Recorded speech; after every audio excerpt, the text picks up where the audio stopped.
حضرت ابن عباس رضی اللہ تعالیٰ عنہ سے روایت ہے کہ انہوں نے کہا میں نے ایک روز نصف النہار کے وقت یعنی دوپہر کے وقت حضور علیہ الصلوۃ والسلام کو خواب میں دیکھا کہ آپ کے بال پرانگدہ ہیں اور جس میں اتھر غبار آلود ہے،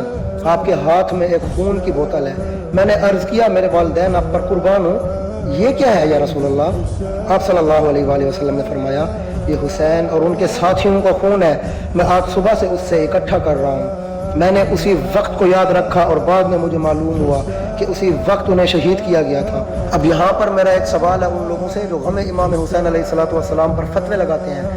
واقعہ کربلا حضور علیہ الصلوۃ والسلام کے ظاہری وصال کے 50 سال بعد ہو رہا ہے، اور اسی دن جس دن حسین علیہ السلام شہید ہو رہے ہیں حضور علیہ الصلوۃ والسلام کا حال مبارک ہے وہ ابن عباس رضی اللہ تعالیٰ عنہ بتا چکے ہیں کہ میں نے خواب میں دیکھا پرنگدہ حالت میں ہے، غبار آلود ہے، اور حسین علیہ السلام اور ان کے ساتھیوں کا خون جمع کر رہے ہیں۔ یعنی آپ بھی اس دن غمگین ہیں